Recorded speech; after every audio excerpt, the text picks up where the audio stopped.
Hey everyone, I'm Danny, and welcome to Muggle Magic.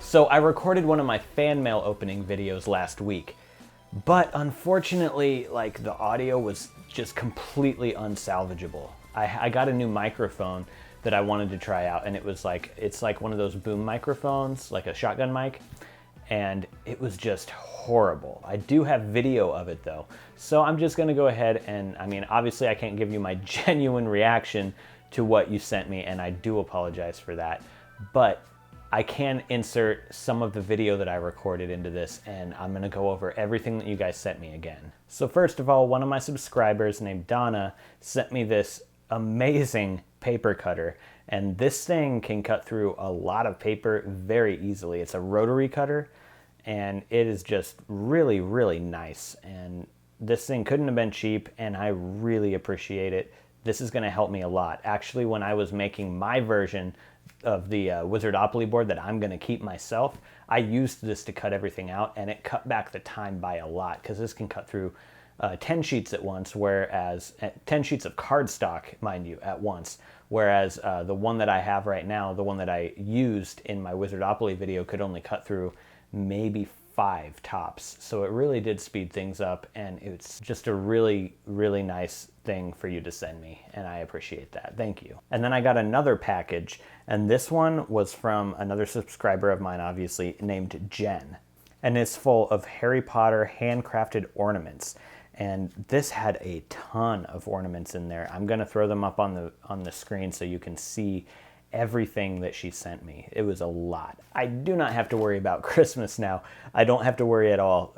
My tree is completely taken care of, and it's all gonna be Harry Potter themed ornaments, thanks to you. So thank you, Jen, so much. She said she started doing this with leftover stuff from other crafts that she was doing, so she figured she'd just make them into ornaments, I guess.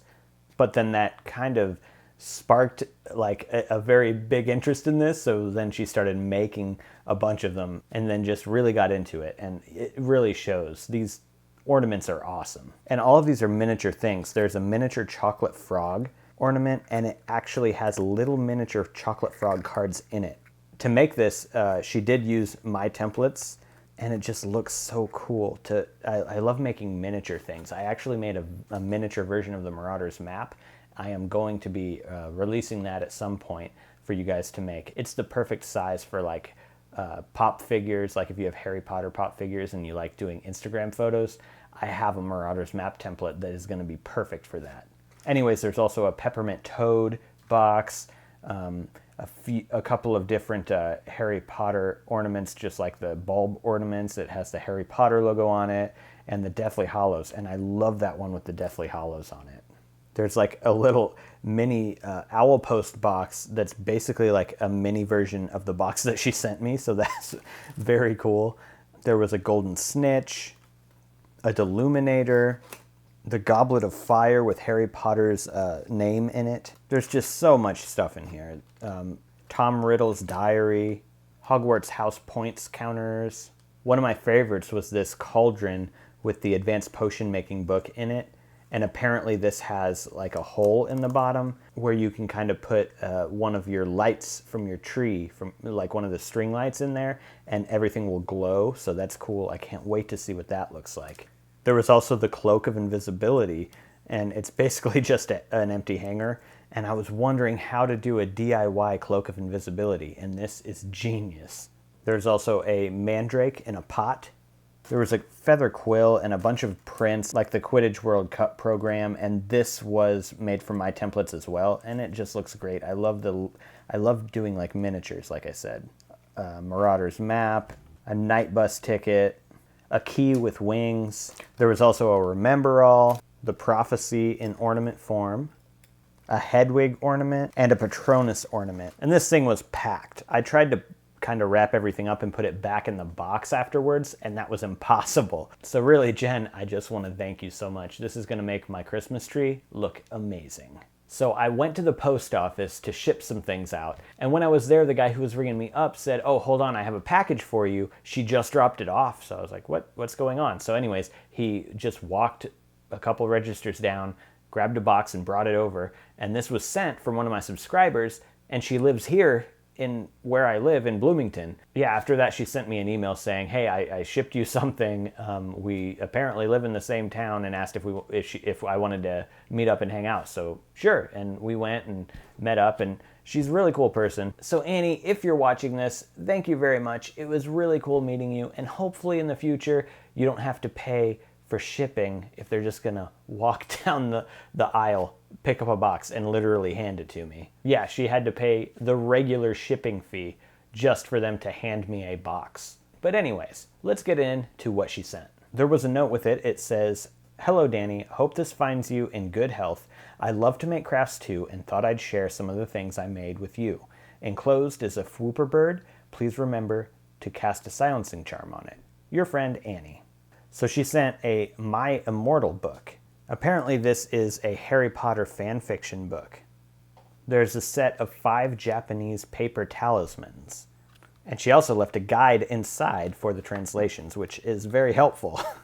There's also a Fate runic book that she put in here, which is an original story translated into ancient runes. And it also came with a rune translator, so I can go ahead and translate this and actually read the book in English. Also a lime green Fwooper bird that she put together, and this thing is just so soft and very cute. Also a Hufflepuff quill and sticker, and the quill is made with an actual pen. There's a package of Harry Potter musical stickers, a Hufflepuff Badger mascot keychain, this really cool rune bracelet that she made, and it says Hogwarts in runes. A rune necklace, and this translates to justice and protection, which is the arrow part, and then the other part that overlays it is family and homeland. A rune pin, I really like this one. It translates to communication with animals and then humankind. On top of that, when we met up, Annie also gave me this bowl, which she etched in all of these runes in here and all of the designs with this etching pen. And it's just a glass bowl with these etchings, and it looks so cool. I really do like it, and it's basically supposed to be like a pensive. So thank you so much for everything, and it was great meeting you. Yeah, and that's it for this fan mail video. Thank you so much to everybody who sent me stuff, and I'm so sorry about the audio. I wish I could salvage it, but I definitely won't let the audio issues happen again in the future. Remember, I get a lot of ideas for these DIYs that I do from your comments. So if you have an idea for something that you want to see me do in the future, definitely leave a comment below and let me know. If you're interested in seeing more DIY videos having to do with Harry Potter and more, go ahead and subscribe to my channel if you're not already. All right, that's it for today. Thank you so much for watching, and I'll see you in the next video.